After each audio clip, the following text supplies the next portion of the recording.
He didn't leave her a home. He left her a tomb. When the Duke of Fenwick dumped his new bride at the rotting gates of Dunridge Castle, he handed her a title colder than the northern wind and rode away without looking back. He expected her to fade into the damp stone, a forgotten footnote in his family ledger. He was wrong, because when you lock a woman in the dark, she doesn't just learn to see, she learns to build a fire. The marriage contract smelled of melting wax and damp wool. Beatrice remembered that scent perfectly, even 3 weeks later, as the carriage violently jolted over the rutted excuse for a road leading to Dunridge. Alistair, the Duke of Fenwick, had not accompanied her. Their entire courtship had been a transaction brokered in hushed, hurried whispers between her bankrupt father and Alistair's solicitors. The wedding was a blur of stiff velvet and colder vows. At the church steps, Alistair had turned to her. His eyes were the color of slate, giving nothing away. "The title is yours," he had said, his voice flat, devoid of malice but equally devoid of warmth. "Dunridge is yours. The allowance will be transferred quarterly. Do not expect me to write, and do not expect me to visit. You have your freedom, Duchess. I have mine." He had swung onto his black gelding and vanished into the London fog. Now, Beatrice stared out the carriage window at her freedom. Dunridge Castle loomed against the bruising purple sky of the northern twilight. It wasn't a romantic fortress. It was a brutalist pile of black stone, half choked by dead ivy, sitting on a crag that looked like a jagged tooth. The wind didn't sing through the valley. It screamed. When the carriage finally lurched to a halt in the muddy courtyard, no footman came to open the door. Beatrice wrestled with the heavy brass handle herself, the metal freezing against her bare palm. She stepped out into ankle-deep freezing mud. Her velvet traveling cloak, meant for a brisk London autumn, offered zero protection against the biting, wet chill of the north. The heavy oak doors of the keep were cracked open. Inside, a single flickering lantern illuminated a cavernous entrance hall. The air inside smelled of wet ash, rat droppings, and centuries of neglect. A hunched man in a moth-eaten coat shuffled forward. He didn't bow. He just stared at her. "I am the Duchess of Fenwick," Beatrice said. Her jaw trembled. Not from fear, she realized with a sudden sharp clarity. From the cold. "Aye," the man grunted. "I'm Cobb, caretaker. Weren't expecting you till spring. Or ever, really." "Show me to my rooms." Cobb led her up a grand staircase where half the wooden banister had been scavenged for firewood. Her leather boots echoed too loudly against the stone. The silence in the castle was absolute, pressing against her eardrums like physical weight. Her bedchamber was a vast, drafty cavern. The hearth was black and cold. A massive four-poster bed sat in the center, stripped down to a lumpy ticking mattress. Dust hung heavy in the stale air, coating the single table and the cracked wash basin. Cobb set a candle on the table. "I'll fetch a bucket of coal, if the rats ain't got to it." He shuffled out, leaving her alone. Beatrice stood in the center of the room. The silence rushed back in. She was 19. She was miles from anyone she knew. She had a title that meant nothing up here, and a husband who had discarded her like a Reed newspaper. The predictable, heroic thing to do would be to square her shoulders and vow to conquer the world. Instead, Beatrice sat down on the bare, dusty mattress, pulled her knees to her chest, and threw up into the cracked wash basin. The sour smell of bile mixed with the damp dust. She wiped her mouth with the back of her trembling, velvet-clad arm. She was angry, a deep, ugly, suffocating anger that tasted like copper in the back of her throat. She hated her father for selling her. She hated Alistair for buying her and throwing her away. The candle flickered, throwing long, distorted shadows against the peeling plaster. Cobb returned half an hour later with a bucket of wet, dusty coal. He dumped it into the grate, shoved some damp newspaper beneath it, and struck a match. The fire smoked terribly, choking the room with a bitter, eye-watering haze before catching weakly. "Dinner?" Beatrice croaked, her throat raw. "Ain't none," Cobb said, not looking at her. "Pantry's bare. Got some hardtack and a bit of pale cheese in my quarters. I'll bring it up." He brought it up on a chipped wooden board. The cheese smelled of feet. The bread was hard enough to crack a tooth. Beatrice ate every crumb. She chewed mechanically, staring at the pathetic, smoky fire. She didn't cry.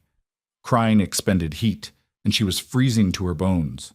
She wrapped herself in her traveling cloak, lay down on the dusty mattress, and stared at the stone ceiling. "Dunridge is yours," Alistair had said. "Fine," Beatrice whispered to the empty room. "It's mine. Winter in the north didn't arrive. It attacked." By her second week, Beatrice stopped wearing the stiff corseted dresses she had packed. They were useless. Instead, she layered rough woolen skirts, thick knit sweaters scrounged from trunks in the attic, and an oversized sheepskin coat she found abandoned in the stables. She also found out why the castle was rotting. The estate manager, a man named Mr. Hatcher, lived in a comfortable, well-heated cottage in the village 3 miles away. He arrived at Dunridge 2 weeks after Beatrice, smelling of gin and roasted pork, clutching a ledger that looked suspiciously thin. Beatrice received him in the library. It was the only room she had managed to partially warm, mostly by burning broken chairs in the massive fireplace. Hatcher smiled patronizingly, a greasy, sliding expression. "Your Grace, a terrible shock finding you here. The Duke usually leaves the running of the estate to me." "Sit down, Mr. Hatcher," Beatrice said. She didn't offer him tea. She didn't have any. She opened the ledger. It was a masterpiece of sloppy forgery. Grain yields reported at half their actual volume, rents collected but unaccounted for, roof repairs billed to the Duke's quarterly allowance but never executed. Beatrice dragged a soot-stained fingernail down the column of ink. She didn't know much about estate management, but she knew basic arithmetic, and she knew when a man was stealing. "Where is the £50 allotted for the South Tower roof last October?" she asked. Her voice was flat. She had spent the last 2 weeks hauling buckets of rainwater out of the south corridor. Hatcher shifted. The gin sweat beaded on his forehead. Materials, Your Grace. Delays. The weather. You are dismissed, Mr. Hatcher." He blinked. "I beg your pardon?" "You are fired. Pack your ledgers and leave my property by nightfall. If you attempt to collect another penny of rent from the tenants, I will write to the magistrate in York and have you arrested for embezzlement." Hatcher stood up, his face flushing an ugly purple. "You cannot dismiss me. The Duke hired me. You are just a—" "I am the Duchess of Fenwick," Beatrice interrupted. She stood up. She was covered in soot. Her hair was tied back with a frayed piece of twine, and she smelled of smoke and cheap lye soap, but her eyes were hard. "And Dunridge is mine. Get out." He left. That night, Beatrice sat on the floor of the library, the real estate map spread around her, a singular candle illuminating the borders of her domain. She had a castle falling apart, no staff save for the useless cob, no manager, and winter howling outside the frosted window panes. She felt a brief, terrifying spike of panic. Then she reached for a blank piece of paper and began to make a list. The transformation didn't happen in a montage. It was excruciating physical labor. First came the cleaning. The allowance from London finally arrived, barely enough to cover the stolen funds, but enough to hire a few girls from the village. Beatrice didn't sit in a parlor directing them. She couldn't. The cold demanded movement. She learned the caustic, burning smell of lye soap. It cracked the skin around her knuckles, leaving them raw and bleeding. She scrubbed centuries of grime from the grand staircase, her knees aching against the unforgiving stone. She learned the sound of a stiff, bristled brush against oak. Scritch, scritch, scritch. It became the rhythm of her days. They tackled the kitchens first, sweeping out the rat nests, reseasoning the massive iron stoves. The first time Beatrice successfully baked a loaf of bread, the crust was burnt black and the center was doughy. She sat on the kitchen floor and ate it anyway, savoring the yeasty, warm smell that finally, mercifully, overpowered the scent of damp ash. Spring broke the ice, turning the courtyard into a sea of mud. Beatrice hired a new steward, a quiet, missing 2 fingers veteran named Miller, who didn't smile but knew how to fix a slate roof. Together they audited the tenant farms. Beatrice rode a stubborn, hairy fell pony, her skirts hiked up, auditing sheep flocks and examining fencing. The villagers, initially suspicious of the London bride, watched her carefully. They saw a woman with dirt under her nails who didn't flinch when a sheep miscarried, and who haggled ruthlessly over the price of seed. Respect was not given, it was grudgingly earned in the mud. By her second autumn at Dunridge, the castle had changed. It was no longer a tomb. The air inside smelled of roasted garlic, drying herbs, and beeswax. The drafty corridors were lined with thick, woven rugs she had bought from a traveling merchant. The fireplaces roared with seasoned birchwood. Beatrice changed too. The pale, trembling girl in the velvet cloak was gone. Her hands were calloused. Her posture had shifted from defensive shrinking to a grounded, solid stance. She stopped looking at the road leading south. She rarely thought of Alistair. When she did, it wasn't with longing. It was a dull, fading resentment. He had thrown her into the deep end to drown. She had simply learned how to swim. She relished her autonomy. No one told her when to wake, what to wear, or how to speak. The empty castle had become her sanctuary. She was the absolute ruler of this rugged, windswept stone. She liked it that way. It was the 4th week of October, exactly 3 years and 2 months since Alistair had left her. The northern autumn was brutal this year, bringing relentless, driving rain that turned the moors to black soup. Inside, however, Dunridge was a fortress of warmth. Beatrice was in the main parlor. She was wearing a heavy woolen skirt of deep crimson and a simple white blouse, the sleeves rolled up past her elbows. Her boots were propped on the brass fender of the hearth. On her lap rested a large ceramic bowl. She was aggressively shelling peas, the satisfying snap, pop of the pods loud in the quiet room. A massive deerhound she had adopted from a tenant was snoring softly by the fire. The smell of roasting mutton and rosemary drifted up from the kitchens, mingling with the scent of burning pine. It was a Tuesday. It was perfectly ordinary. Then the dog's head snapped up. A low growl rumbled in its chest. Beatrice paused, her thumb resting on a half-open pea pod. She heard it then. The heavy, sloppy sound of hooves in the muddy courtyard, the jingle of a bridle, shouts. She frowned, setting the bowl aside. Visitors in this weather were unheard of. She walked out into the entrance hall. It was bright now, illuminated by dozens of beeswax candles in the polished brass chandeliers. The floor stones were swept clean. The heavy front doors swung open. A gust of wet, freezing wind ripped through the hall, making the candle flames dance frantically. A man stepped over the threshold. He was soaked to the bone. A heavy wool riding coat was plastered to his broad shoulders, dripping black rainwater onto the pristine floor stones. He pulled off a sodden leather riding hat, running a gloved hand through dark, wet hair. Beatrice froze halfway down the grand staircase. It was Alistair. He looked older. The 3 years had carved harsh, tired lines around his mouth. There was a jagged, fading scar along his left jawline that hadn't been there on their wedding day. He looked exhausted, cold, and thoroughly miserable. He stopped in the center of the hall, looking around. He blinked. He had expected a ruin. He had expected the damp, smelling crypt he had abandoned. Instead, he smelled roasting meat. He felt the radiating heat of a massive fire from the adjoining hall. He saw polished wood, clean floors, and light. His eyes tracked upward and landed on Beatrice. For a long, agonizing moment, the only sound was the drumming of the rain outside and the drip, drip, drip of water from his coat onto her clean floors. Beatrice didn't feel a surge of romantic recognition. She didn't feel a flutter in her chest. She felt a sharp, territorial spike of annoyance. He was tracking mud on the stones she had scrubbed. "You're dripping," she said. Her voice cut through the large hall, calm, flat, and devoid of welcome. Alistair looked down at the puddle forming at his boots, then back up at her. His slate-gray eyes widened fractionally. He looked at her bare, calloused arms, her uncorseted waist, the smudge of flour on her cheek from baking that morning. "Beatrice?"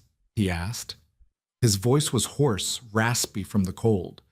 "That is my name, yes," she replied, slowly descending the remaining stairs. She stopped a good 10 feet away from him. The deerhound trotted up beside her, pressing its heavy head against her thigh, watching the stranger with wary eyes. Alistair trailed off. He looked entirely off balance. The cold, untouchable Duke who had discarded her on the church steps was gone. In his place was a shivering, confused man standing in a house that belonged to him on paper, but clearly not in spirit. "What are you doing here, Alistair?" she asked. She didn't call him your grace or husband. He swallowed hard. "I've come back." Beatrice stared at him, the sheer audacity of it. 3 years of silence. 3 years of cracked knuckles, frozen pipes, and balancing ledgers by candlelight. "Why?" she asked simply. Alistair hesitated. He looked away, his jaw tightening. London is no longer tenable for me. There were complications. Politics. I needed—" He gestured vaguely to the warm, lit hall. "I needed to come home." Beatrice let out a short, harsh laugh. It wasn't a pleasant sound. It echoed off the stone walls.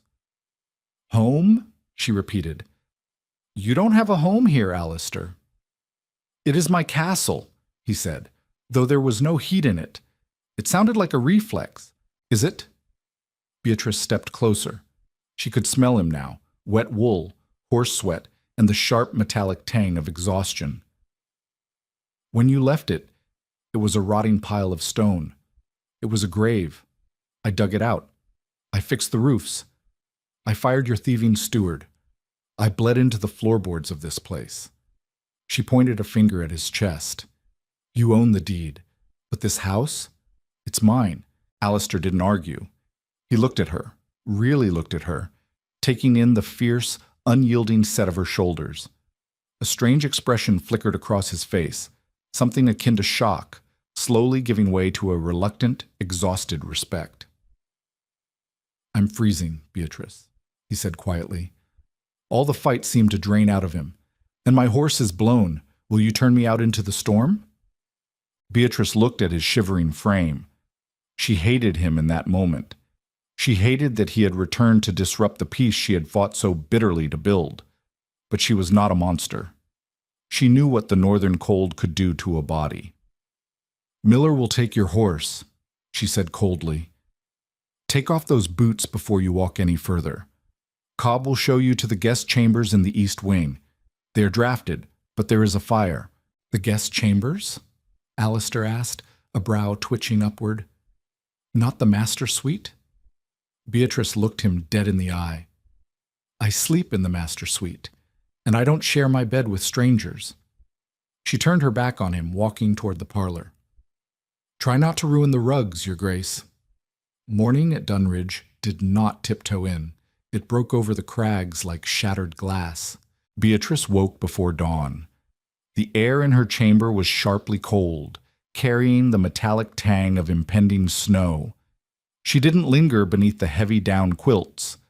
Lingering bred softness. She threw back the covers, her bare feet hitting the woven rug, and dressed in the dark.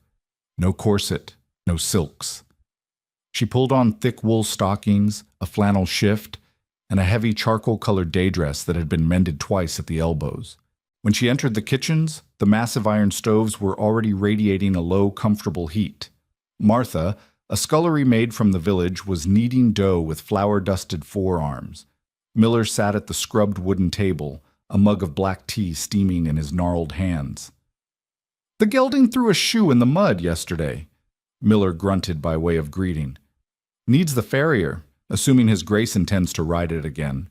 "His Grace can walk to the village if he wishes to leave," Beatrice replied, pouring her own tea. The brew was bitter and strong, coating her tongue with the taste of tannin and warmth. "Where is he?" "East wing," Miller said, his eyes tracking the rim of his mug. Cobb lit a fire in there last night, but the drafts in that corridor are wicked. Probably froze to his mattress. Beatrice took a slow sip of her tea. A dark, vindictive part of her hoped he had. Alistair did not freeze to the mattress, but he felt as though his marrow had turned to ice. He woke in a bed that smelled faintly of lavender and heavily of dust. The fire in the grate had died hours ago, leaving a pile of gray, powdery ash. Frost formed delicate, fern-like patterns on the inside of the window panes. He sat up, his joints protesting. His riding clothes from the day before were draped over a chair, still damp, stiff as boards, and smelling sharply of wet dog and horse sweat. His trunks had not arrived. He had no valet to heat his shaving water, no footman to lay out fresh linens. He wrestled his way back into the damp clothes, shivering violently as the cold fabric touched his skin. When he finally navigated the labyrinthine, unfamiliar corridors to the ground floor, he was struck again by the profound strangeness of his own house. The floors gleamed with beeswax. Tapestries that he remembered hanging in rotting shreds had been repaired and rehung, blocking the worst of the drafts. The air smelled of roasting oats and smoked bacon. He found his way to the morning room, drawn by the heat of a roaring fire. Beatrice was seated at the head of the long oak table, exactly where he, the Duke, ought to be sitting. She held a thick slice of buttered bread in one hand and a stack of estate correspondence in the other. She did not look up when he entered. The deerhound, sprawled on the hearth rug, lifted its massive head. It let out a low, vibrating rumble that vibrated through the floorboards. "Quiet, Barnaby," Beatrice murmured, her eyes never leaving her letters. The dog rested its chin back on its paws, but its yellow eyes remained fixed on Alistair. Alistair stood in the doorway for a long moment. He felt remarkably foolish. He was the Duke of Fenwick. This was his timber, his stone, his fire. Yet, as he pulled out a chair halfway down the table, the scrape of the wood against the floor felt like a trespass. He sat. The silence stretched, thick and suffocating. The only sound was the crackle of burning birchwood and the rhythmic crunch of Beatrice chewing her toast. "Is there coffee?" Alistair asked. His voice sounded thin, scraping against his dry throat. Martha, who had just entered carrying a fresh plate of bacon, froze. She looked at Alistair, her eyes wide like a startled hare, and then her gaze snapped immediately to Beatrice. She held the plate suspended in the air, awaiting instruction. It was a micro-interaction, barely a second long, but it hit Alistair with the force of a physical blow. The servant did not obey the title. She obeyed the woman who paid her wages, who scrubbed the floors beside her, who had kept them all from starving. Beatrice finally looked up from her letters. Her slate-blue eyes met his gray ones. There was no triumph in her gaze, just a cold, flat reality. "We do not keep coffee, Your Grace," Beatrice said softly. "It is expensive to ship from York, and it spoils quickly in the damp. There is tea. Martha, pour His Grace a cup." Martha darted forward, poured the dark liquid into a cracked porcelain cup, and practically ran back to the kitchens. Alistair stared at the tea. It looked like mud. He wrapped his stiff, cold fingers around the mug, desperate for the heat. "You've managed well," he said, the words tasting like ash in his mouth. He looked around the room. "The castle, it's habitable." "It's a home," Beatrice corrected him, setting her bread down. The sudden sharpness in her voice made the dog twitch. "Habitable is what you leave a tenant. A home is what you bleed for." She stacked her letters, the paper crisp and loud in the quiet room. "I have accounts to settle with Miller. You may explore the grounds, Alistair, but do not interfere with the staff. They have actual work to do." She stood, sweeping past him with a rustle of heavy wool, leaving him alone at a table that felt miles long, drinking bitter tea in a house that had thoroughly forgotten him. By the fourth day, the rain turned to a vicious, driving sleet that entombed the castle in a casing of gray ice. Escaping onto the moors was impossible. Alistair was trapped indoors, a prisoner pacing a gilded, albeit rustic, cage. He felt entirely useless. He was a man accustomed to Parliament, to gentlemen's clubs filled with cigar smoke and political maneuvering, to streets choked with carriages. Here, the silence was a physical pressure against his eardrums. He tried to offer assistance to Miller in the stables, but the old veteran had simply stared at his soft, manicured hands and wordlessly handed him a pitchfork, daring him to ruin his only suit of clothes in the muck. Alistair had retreated. On Thursday afternoon, he found himself wandering the West Wing, seeking the one room he remembered having a tolerable fireplace, the library. He pushed open the heavy oak door. The room was empty of people, but completely full of Beatrice. The air was heavy with the scent of dried lavender, lemon oil, and the sharp, acidic bite of iron gall ink. The massive mahogany desk by the window, his grandfather's desk, was buried under stacks of vellum, canvas-bound ledgers, and architectural sketches of roof trusses. Alistair walked slowly to the desk, his boots making no sound on the thick Persian rug. He trailed his fingers over the edge of a massive leather-bound book lying open in the center. It was the Master Estate Ledger. He looked at the open page. It was dated 2 years prior. The left side of the page was written in a cramped, greasy hand he vaguely recognized as his former steward, Hatcher's. It detailed expenditures: £70 for South Tower masonry, £40 for winter grain storage. Alistair's eyes drifted to the right side, the margins. Here, Beatrice's handwriting, elegant, sharp, pressing so hard into the paper it left physical grooves, cut through the lies like a scalpel. Hatcher lies. South Tower masonry crumbled by November rain. No mortar purchased. Investigated grain silos, rotting from the base. Hatcher dismissed, recovered £12 from his cottage. Sold the silver dining candelabras to York merchant to cover the deficit for winter wheat. Alistair stopped breathing. He stared at the words. Sold the silver dining candelabras. They were a wedding gift to his grandmother from the King of France. They were priceless family heirlooms. He flipped the page, his hands moving with sudden jerky urgency. December. Pipes frozen. 3 sheep dead of the cold. Sold the landscape paintings from the green drawing room to purchase 50 yards of wool for tenant blankets. February. Fever in the village. Sold the Fenwick sapphire parure to pay the physician from Leeds and purchase quinine. Alistair felt a hot, prickling wave of nausea roll through his stomach. She hadn't just cleaned the castle. She had dismantled his legacy, piece by piece, trading centuries of Fenwick history for mortar, medicine, and grain. Looking for a book, Alistair? He whipped around. Beatrice was standing in the doorway, a basket of dried kindling balanced on her hip. She wore a faded blue apron over her skirt, her hands dusted with soot. "You sold the sapphires," he said. His voice was a rasp. He pointed a shaking finger at the ledger. "You sold the candelabras, the paintings." Beatrice walked into the room, setting the basket down by the hearth with a dull thud. She didn't flinch. She didn't look guilty. She looked bored.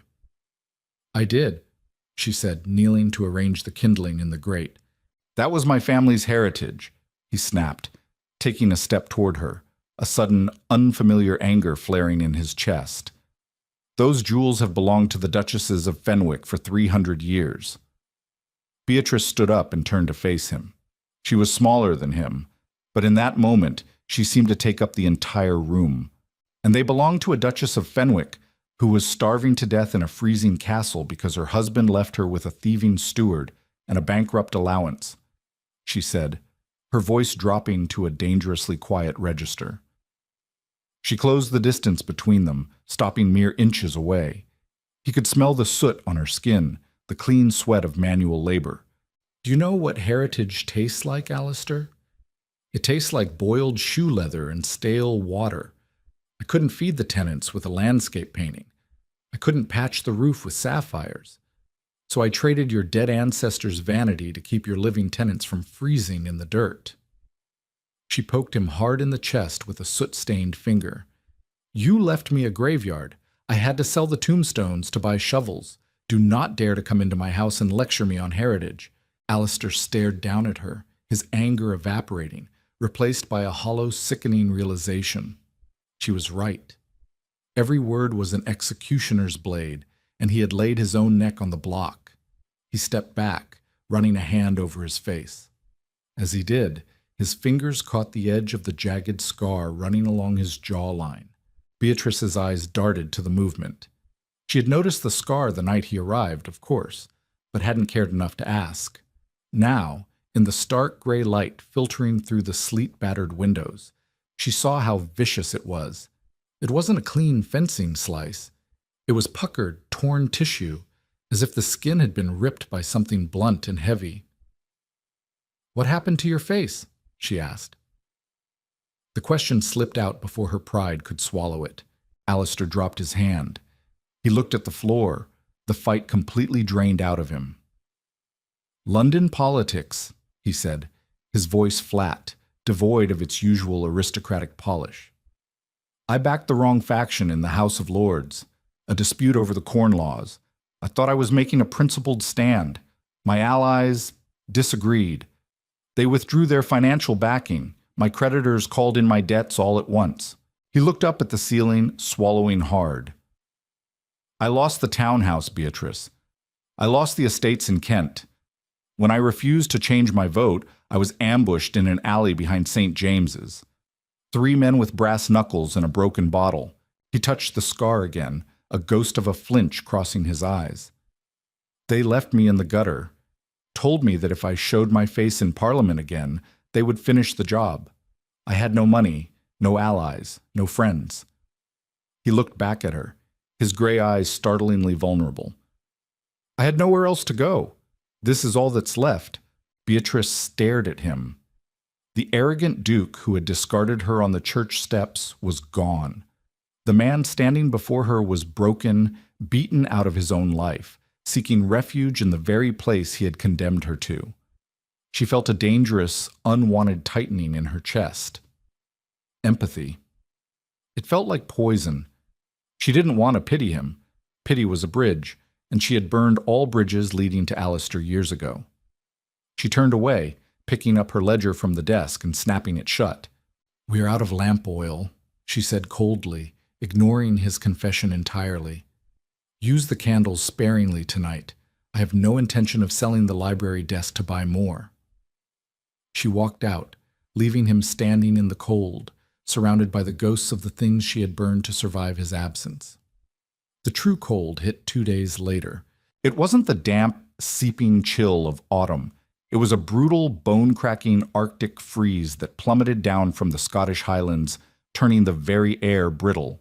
The stones of Dunridge seemed to shrink and groan under the sheer force of it. At 3 a.m, a sound like a cannon shot violently tore through the silence of the castle. Beatrice jerked awake, her heart hammering against her ribs. She threw off the quilts, her breath pluming in the freezing air of her bedroom. She didn't bother with a dress. She pulled a heavy woolen cloak directly over her night shift, shoved her bare feet into stiff leather boots without stockings, and grabbed the lantern beside her bed. The sound had come from below, deep below. She practically flew down the grand staircase, the lantern light swinging wildly, casting monstrous shadows against the tapestries. When she reached the ground floor, she smelled it, the sharp, metallic scent of iron rust and ancient, stagnant water. The main aqueduct valve, she realized with a spike of pure terror. The ancient Roman pipes that fed the castle's rudimentary plumbing, running through the deep cellars, had frozen solid. And now, under the immense pressure of the expanding ice, one had burst. She sprinted toward the kitchen stairs that led down to the cellars. As she descended the narrow stone steps, the sound grew deafening, a roaring, hissing torrent of water. She reached the bottom landing and stopped, gasping. The cellar floor, usually packed dirt and stone, was a churning black lake. The water was already up to her shins and rising fast, swirling around the wooden crates of winter root vegetables. In the far corner, a geyser of freezing black water was blasting from a massive vertical iron pipe, spraying the vaulted ceiling. "Damn it," she hissed. The main shutoff valve, a heavy iron wheel, was located directly beneath the spray. If she didn't shut it, the entire cellar would flood, destroying their winter food supply and potentially undermining the foundations of the keep. Beatrice didn't hesitate. She waded into the water. The shock of the cold was a physical assault. It felt like thousands of burning needles plunging into her bare calves and thighs. The water dragged at the heavy wool of her cloak, threatening to pull her down. She gasped, her teeth instantly chattering so hard her jaw ached. She fought her way through the rising flood, the lantern held high, casting a jaundiced, shaking light over the disaster. She reached the pipe. The water blasting from the crack was like ice shards hitting her face and shoulders. She dropped the lantern onto a high stone ledge, plunging her bare hands into the freezing torrent to grip the iron wheel. It was massive, thick with decades of rust, and slick with the icy water. Beatrice planted her boots on the submerged stone floor, braced her shoulders, and pulled with every ounce of strength in her body. The wheel didn't budge a millimeter. She screamed in frustration, a raw, primal sound repositioning her hands. The rough, oxidized iron tore at the calluses on her palms, slicing the skin. Blood immediately washed away in the freezing spray. She pulled again, her muscles trembling violently from the exertion and the terrifying cold. Nothing. "Move!" A heavy body slammed into the water beside her. Beatrice gasped, wiping the freezing spray from her eyes. Alistair was there. He was wearing nothing but a pair of unbuttoned trousers and his riding boots. His bare chest was pale in the lantern light, muscles instantly contracted against the agonizing cold. He didn't look at her. His eyes were fixed on the rusted iron wheel. "It's rusted shut!" Beatrice shouted over the roar of the water, her voice shaking uncontrollably. "I can't turn it." Alistair shoved his hands into the spray, gripping the wheel right next to hers. He gritted his teeth, the muscles in his jaw corded tightly. He pulled. A low groan of effort ripped from his throat. The wheel gave a fraction of an inch, emitting a horrible metallic screech. "Together!" Alistair roared over the noise, looking at her, water streaming down his face, pasting his dark hair to his forehead. "Put your hands over mine!" Beatrice didn't argue. There was no time for pride, no room for titles or resentment in the freezing, rising black water. She slapped her bleeding, freezing hands over his much larger ones. She could feel the hard tendons in his knuckles, the frantic beat of his pulse beneath the freezing skin. "On 3!" Alistair yelled. 1, 2, 3, pull!" They heaved backward. Beatrice threw her entire body weight into it, her boots slipping on the slimy floor stones. Alistair roared, his back muscles bunching under the strain. With a deafening crack that echoed off the vaulted ceiling, the rust seal broke. The iron wheel groaned and spun. Half a turn, a full turn. The geyser of water immediately lost pressure, shrinking from a violent spray to a heavy gushing stream, then to a trickle, and finally stopping entirely. The silence that followed was absolute, broken only by their ragged, echoing breathing and the gentle sloshing of the knee-deep water against the stone walls. Beatrice stood frozen, her hands still resting over Alistair's on the iron wheel. She was shivering so violently she could barely stand. Her wet nightshift clung to her skin, the heavy cloak pulling her downward. Alistair slowly let go of the wheel. He looked down at her hands. In the dim lantern light, he saw the blood seeping from the torn skin on her palms, mingling with the freezing water. He didn't say a word. He reached up, took the lantern from the ledge, and placed his free hand firmly on the small of her back, guiding her out of the floodwaters. They staggered up the stone stairs and burst into the kitchen. The residual heat from the massive stoves felt like walking into an oven. Beatrice collapsed onto a wooden bench by the hearth, wrapping her soaked cloak tightly around herself, shaking uncontrollably. Her lips were entirely blue. Alistair didn't sit. He moved with a sudden, frantic energy. He grabbed a massive pile of dry linen towels from a basket near the washing tubs. He threw one at her face, then dropped to his knees in front of her. Without asking for permission, he grabbed her soaking wet boots and violently wrestled them off her feet, peeling away the freezing, sodden leather. He took a dry towel and began aggressively rubbing her feet and calves, trying to force the blood back into the numbed limbs. Beatrice stared down at him. The top of his dark head was mere inches from her chest. He was shivering too, his bare skin covered in goosebumps, water dripping from his jawline onto the kitchen flagstones. His knuckles were scraped and bleeding from the rusted iron. He wasn't a duke right now. He wasn't the man who had abandoned her, and he wasn't the broken politician who had fled London. He was just a man with bleeding hands, rubbing the freezing water from her skin. Alistair looked up, pausing in his frantic rubbing. His gray eyes met hers, utterly stripped of pretense, naked in the dim firelight. The air between them suddenly felt thick, heavy with adrenaline, and something vastly more complicated than hatred. Beatrice realized with a terrifying jolt that she couldn't feel the cold anymore. The kitchen was suffused with the heavy, suffocating heat of the iron stoves, but Beatrice was shaking so violently her teeth rattled together.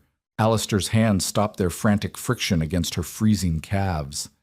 He knelt there, the wet towel bunched in his fists, chest heaving, his own skin mottled blue and white from the icy cellar water.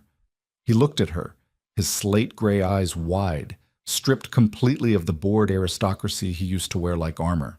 For 3 years, Beatrice had built a fortress around herself.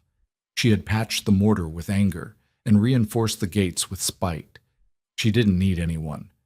She especially didn't need the man who had forced her to become this hardened, callous thing.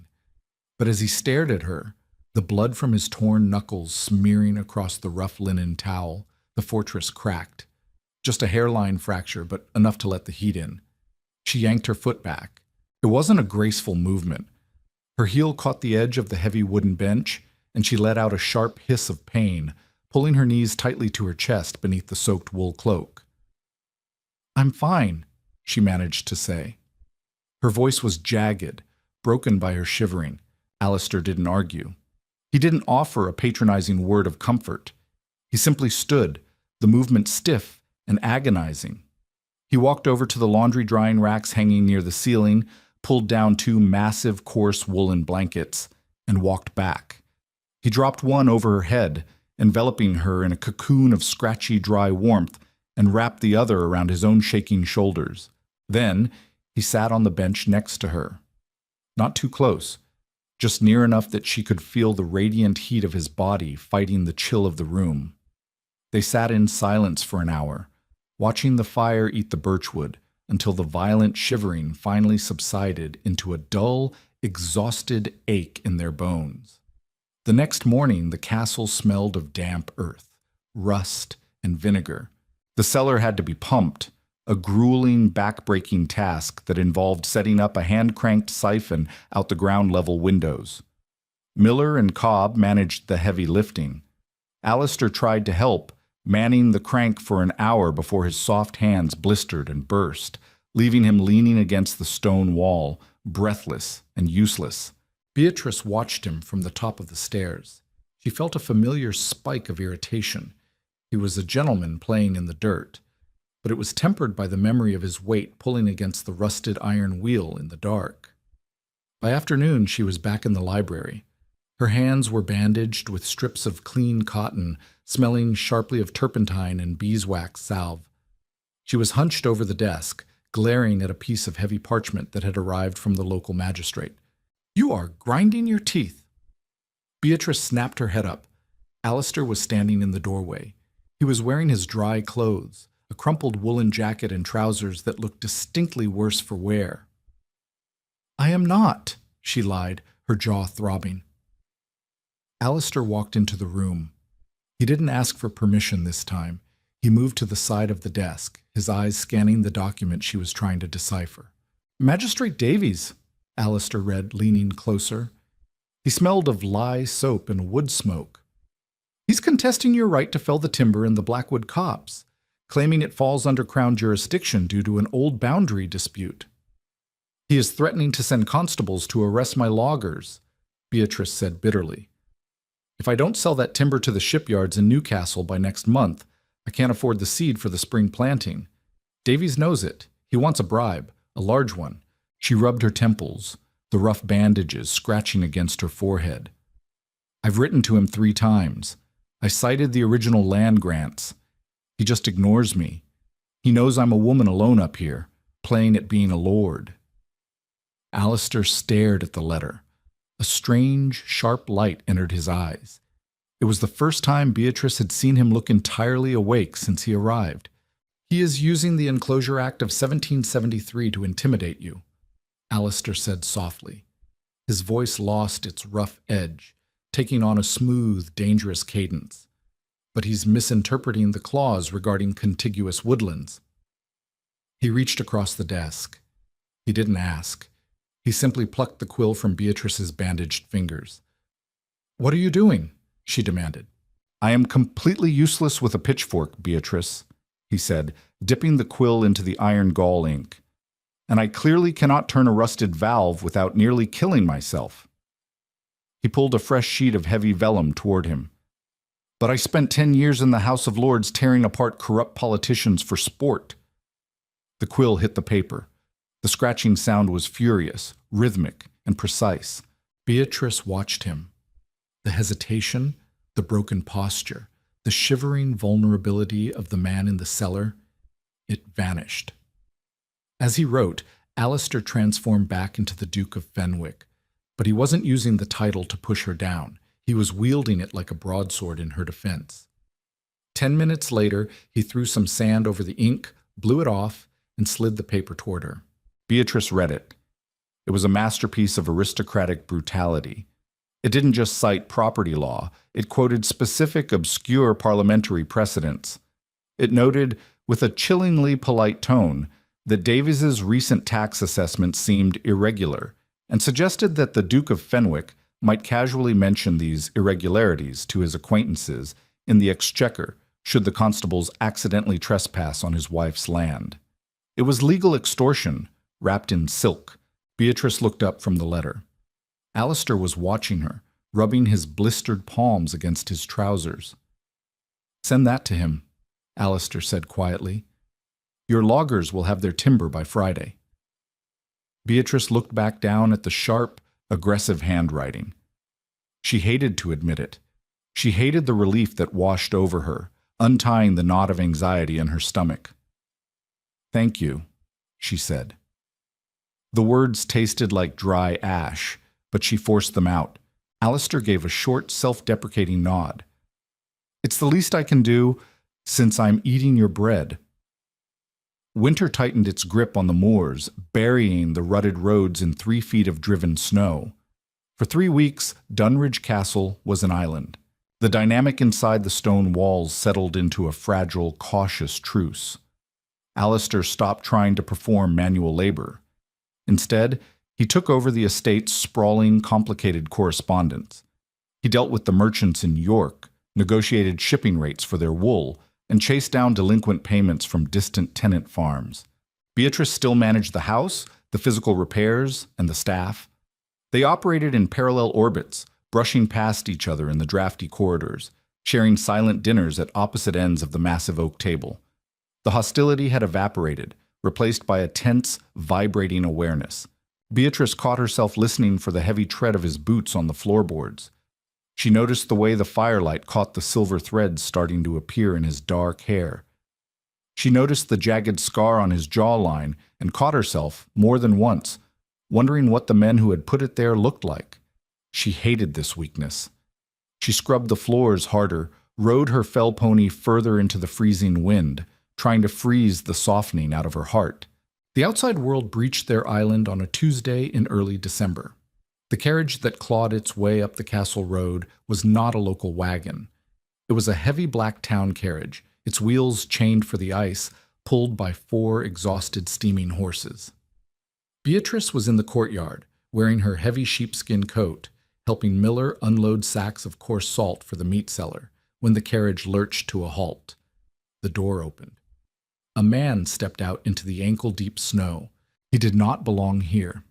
He wore a heavy coat with a beaver fur collar, a silk cravat, and polished leather boots that were immediately ruined by the salted mud. He smelled sharply of expensive cigar smoke, a scent so foreign to Dunridge it made Beatrice's nose twitch in distaste. Behind him stepped 2 larger men, enforcers. Their coats were rougher, their eyes flat and dead as they scanned the courtyard. Barnaby, the deerhound, let out a vicious, snarling bark, the hackles on his back rising like a mohawk. Beatrice grabbed his thick leather collar, pulling him back. The man with the fur collar looked around the decaying grandeur of the courtyard, his lip curling in a sneer. His eyes landed on Beatrice, taking in her dirty coat, her braided hair, and the sack of salt by her feet. "You there, girl," the man barked, his London accent sharp and grating. "Fetch the master of the house. Tell him Mr. Carmichael has arrived from the city." Beatrice didn't move. She held the dog's collar, her slate blue eyes narrowing. "The Duke is occupied. You will state your business to me, or you will get back in that carriage." Carmichael laughed, a dry, humorless sound. "I don't do business with scullery maids. Fetch him." "I am the Duchess of Fenwick," Beatrice said. Her voice wasn't loud, but it cut through the freezing wind like a blade. Carmichael blinked, his sneer faltering for a fraction of a second before returning. "My apologies, Your Grace. The mud on your face deceived me." He pulled a thick leather folio from inside his coat. "Then perhaps you can assist me. I hold promissory notes signed by your husband, debts totaling some £40,000. Since he fled London like a beaten dog, we have come to collect. We will be taking the deed to this property, the livestock, and any liquid capital you possess." Beatrice felt the blood drain from her face. £40,000. It was an astronomical sum. It would take 100 lifetimes of selling timber and wool to pay it. The courtyard doors opened with a loud creak. Alistair stood on the top step. He was wearing his only decent jacket, but his face was ashen. He looked at Carmichael, then at the two thugs standing behind him. The old terror, the trauma of the alleyway behind St. James's, flickered violently in his eyes. His hand instinctively twitched toward the scar on his jaw. "Carmichael," Alistair said, his voice entirely hollow. "Your Grace," Carmichael smiled, showing yellowed teeth. "Found your little rat hole, didn't we? It's a miserable pile of stones, but it will fetch a price when we strip the lead from the roof." Alistair slowly descended the stairs, the crunch of his boots on the ice loud in the silence. He stopped halfway down, placing himself between Beatrice and the men. "The estate is entailed," Alistair said, his voice shaking slightly. "You cannot seize it. We can seize the revenues," Carmichael countered smoothly. "We can seize the livestock. We can seize the very timber holding up the ceilings. Or you can come back to London with us and face the magistrate. The debtors' prison in Fleet is quite damp this time of year, I hear." Alistair closed his eyes. The fight drained out of him, leaving him looking ancient and defeated. He had run as far as the map would allow, and his failures had still caught him. He turned his head slightly, looking at Beatrice. His eyes were filled with a crushing, suffocating apology. "I'll pack my trunk," Alistair said quietly to Carmichael. "Leave the castle alone. Leave her alone. I will come with you." "Alistair, no," Beatrice breathed, stepping forward. "It's over, Beatrice," he whispered. "I won't let them tear down what you've built to pay for my arrogance. I'm going back." He turned to walk up the stairs. "Stop right there." Beatrice's voice cracked like a whip across the courtyard. Alistair froze. Carmichael raised an eyebrow. Beatrice let go of the dog's collar. She marched past Alistair, stopping 2 feet in front of Carmichael. The smell of his cigar smoke was nauseating. "You will not take a single sheep, a single piece of lead, or a single shilling from this estate," Beatrice said, her voice dropping into a register of pure, unadulterated ice. "Little girl," Carmichael sighed, gesturing to his thugs, "do not test my patience. I have the law on my side." "You have nothing," Beatrice spat. "Under the marriage settlement of 1823, heavily negotiated by my father's solicitors, if the Duke of Fenwick abandons the marital home for a period exceeding 2 years, the total revenues and management of the Dunridge estate fall into an irrevocable trust for the sole maintenance of the Duchess." Carmichael frowned. "That is an archaic loophole. No magistrate will uphold it." "I have the signed documents in my safe," Beatrice lied flawlessly, not breaking eye contact. "Witnessed by the Archbishop of York.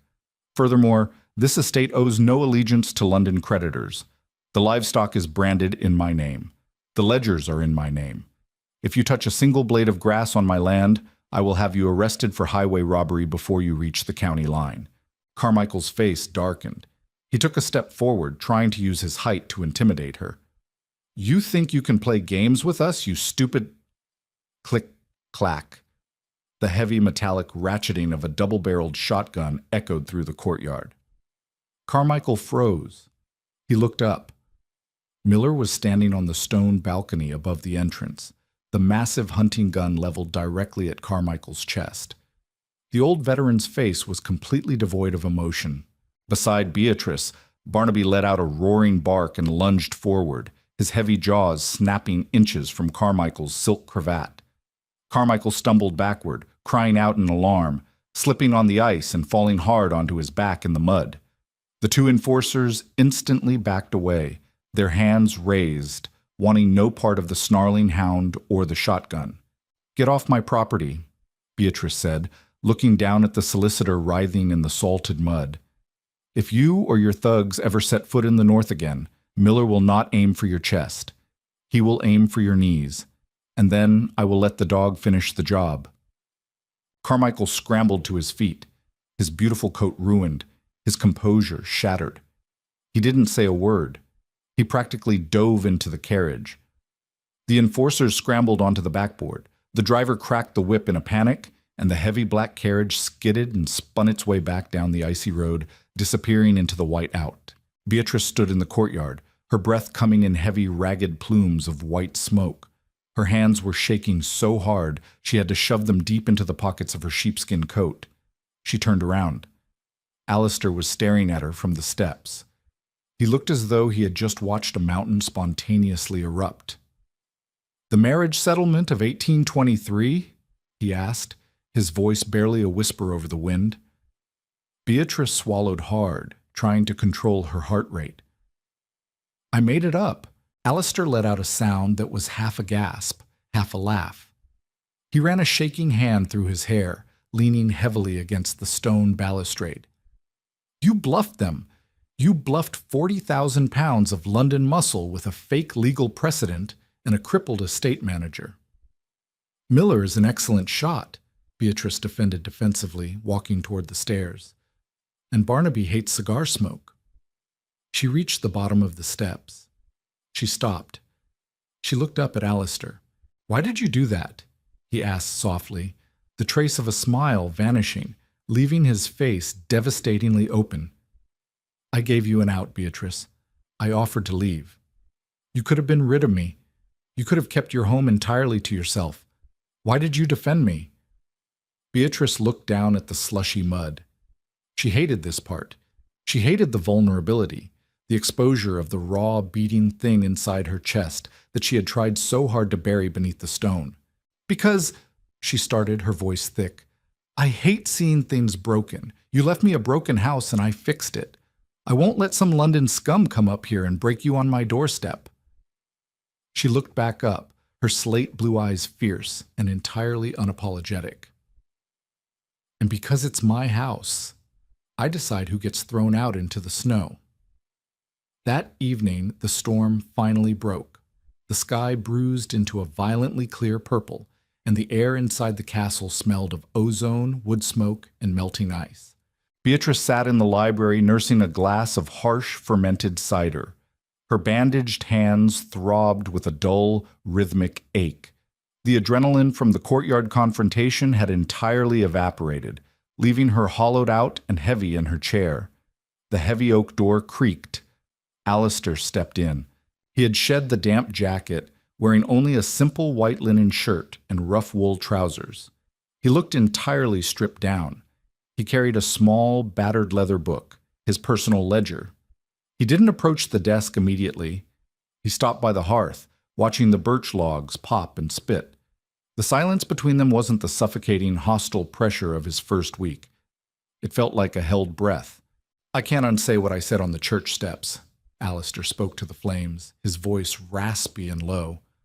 "I can't give you back 3 years of freezing while I played political games in the city." He turned. He walked to the desk, set the small ledger on the mahogany, and reached out. He covered her bandaged hand with his bare one. His skin was hot. Calluses were just beginning to form on his palms from the rusted cellar wheel. "I am bankrupt," he said. His slate-gray eyes were entirely naked. "I have zero political capital. I am a disgraced man with a ruined face and a bounty on my pride." He leaned in, the scent of lye soap and cold wind coming with him. "But I know the law. I know how to bleed merchants for a fair price on your grain. I know how to gut corrupt magistrates with a pen." He swallowed hard. "This is your castle, Beatrice. You bled for the mortar. I don't want to take it from you. I just want to work for it, if you'll have me." The predictable thing to do was to cry, to forgive, to fall into his arms. But Beatrice was a creature of the north now. Spring didn't arrive in a single day of sunshine. It came with weeks of agonizing, freezing mud. Trust wasn't a gift. It was masonry. She slowly slid her hand out from under his. Alistair's jaw tightened. A sharp, profound grief shadowed his face. He began to step back. "Don't flatter yourself," Beatrice said. Her voice was flat, but a tiny, involuntary twitch caught the corner of her mouth. "You don't even know how to properly bank a fire. You'd smoke us out." He froze. Beatrice tapped his ledger. "But the East Barn needs a roof. The slate merchants in Leeds overcharge on shipping. If you can negotiate a better rate by Friday, I will let you move out of the drafty guest wing." Alistair stared at her. The grief shattered. A sudden, slightly crooked smile broke across his face, pulling at the puckered scar. "The slate merchants," he repeated, his eyes catching the firelight. "Consider them ruined by dawn." "Good." Beatrice stood, walking around the desk to hand him the heavy iron poker. "Now, pay attention. I'm going to teach you how to handle the ashes." Conclusion. If the cold grit of Dunridge Castle and Beatrice's absolute refusal to back down kept you hooked, hit that like button right now. Did she make the right call making Alistair earn his place in the mud, or should she have left him in the guest wing forever? Drop your thoughts in the comments. I read every single one. Don't forget to subscribe and ring that notification bell so you never miss our next historical storytelling deep dive. Share this with someone who loves a fiercely independent protagonist, and I'll see you in the next video.